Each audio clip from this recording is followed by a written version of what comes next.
अस्सलाम वालेकुम प्यारे व्यूवर्स, कैसे हो। आज आप लोग के साथ जो शेयर करने जा रहा हूँ वो एक मुजरब अक्सीर है, जो हमारा ख़ानदानी अक्सीर है, नुस्खा है, जो मेरे बुज़ुर्गों ने, उसके बाद उनके बुज़ुर्गों ने ये एक बनाया और इससे फ़ायदा उठाया। तो मैंने आज सोचा आप लोग के साथ उसको लाजमी शेयर करूँ कि तांबे से किस तरीके से चांदी तैयार की जाती है। एक पूरा प्रोसीजर है जो आप लोग के साथ मैं शेयर करना चाहता हूँ।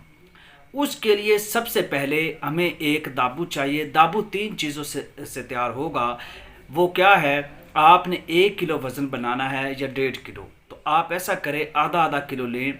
नमक मदार ले लें आधा किलो, कलमी शोरा आधा किलो, और उसके बाद सोडा बाइकार, मीठा सोडा भी इसको कहते हैं, वो आप ले लें आधा किलो। टोटल वज़न है प्यारे व्यूअर्स 1.5 किलो।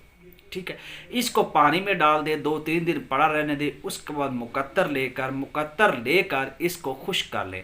तो ये आपके पास एक दाबू बन चुका है। अब आपने आर्सेनिक लेना है, 1 तोला की डली लेनी है, सफ़ेद लेनी है, कहानी लेनी है। और याद रहे, ये कुछ एक टिप आप लाजमी कर लें, इसको 6-7 दिन भिगो कर शीर मदार में लाजमी रखें।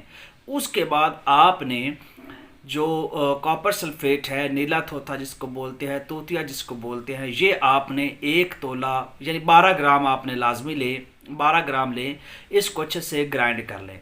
अब एक कढ़ाई लें, कढ़ाई को बहुत अच्छे से आप लोग साफ़ कर लें। साफ़ करने के बाद, चूँकि हमारे पास जो दाबू का वज़न है वो 1.5 किलो है, तो अब आपने क्या करना है, आधा किलो से 3 पाव के दरमियान, बच भी जाए थोड़ा सा तो कोई इशू नहीं है, आधा किलो से 3 पाव जो है वो नीचे आपने कढ़ाई में रख देना है, तय बना देनी इस तरीके से। उसके ऊपर आपने 6 ग्राम जो है ना वो खाम तूतिया डाल देना है, थोड़ा थोड़ा, यानी सेंटर में।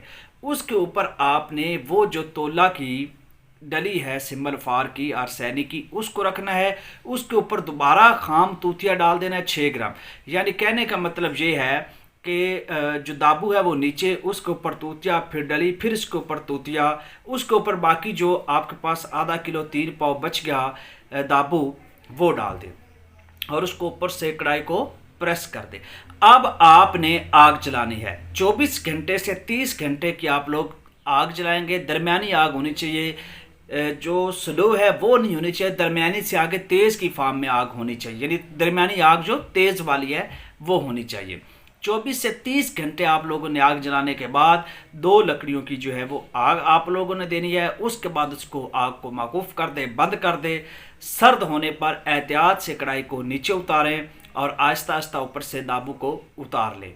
अब ये उसमें से आप डली की डली, सालम डली उठा लेंगे। अब ये जो दाबू है इसको दोबारा पानी में डाल लें, इसका मुकत्तर ले लें, इसको दोबारा आप काम में ला सकते हैं। ये नहीं करना कि इसको ज़ाया कर दें, बिल्कुल कतन नहीं। अब वो जो डली है उसको आप ग्राइंड कर लें। अच्छा, यहाँ पे एक बात क्लियर कर दूँ, 100% ये हमारा मुजरम नुस्खा है, ये आपका क्लियर है। अगर ये धुआं देता है कोयले पे, थोड़ा सा टेस्ट कर ले, तो अगर ये देता है धुआं तो उसको आप दोबारा कर सकते हैं। एक बार और आग दे दे उसी दाबू में, उसको मुकत्तर दाबू थोड़ा सेट कर लें, तो ये 100% क्लियर है।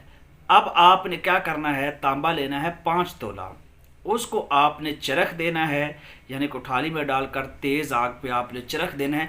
जब पानी ना बना हो लेकिन बुलबुले से बने हुए हालते चरख में हो, तब 1 ग्राम वो आर्सेनिक आपने डालनी है। वो उसको बिल्कुल कन्वर्ट कर देगा सिल्वर में, उसकी सारी हालतें सिल्वर वाली हो जाएंगी, वो चांदी में कन्वर्ट हो जाएगा। ये एक आसान नुस्खा है, इसको बनाकर आप फ़ायदा ले सकते हैं। हमलानी 100% होता है। अगर आप 2 बार आग दे दे आर्सेनिक को तो फिर ये कभी ख़ता ही नहीं जाता। तो तांबे से चांदी बनाने का इससे आसान तरीका और नुस्खा कोई नहीं था जो मैंने आप लोग के साथ शेयर किया। इस पे ज़रूर काम करें और फ़ायदा उठाएं। और ये आर्सेनिक जो है ये खुराकी तौर पे भी बहुत ज़्यादा इस्तेमाल की जाती है, उसमें भी इसके बेशुमार फ़ायदे हैं। तो मिलते हैं नेक्स्ट वीडियो में, तब तक के लिए खुश रहे, आबाद रहे। ढेर दुआएं आप लोग के साथ हैं। काम करें, काम करने वाले अपनी मंजिल तक पहुंच जाते हैं। शुक्रिया, टेक केयर, थैंक्स।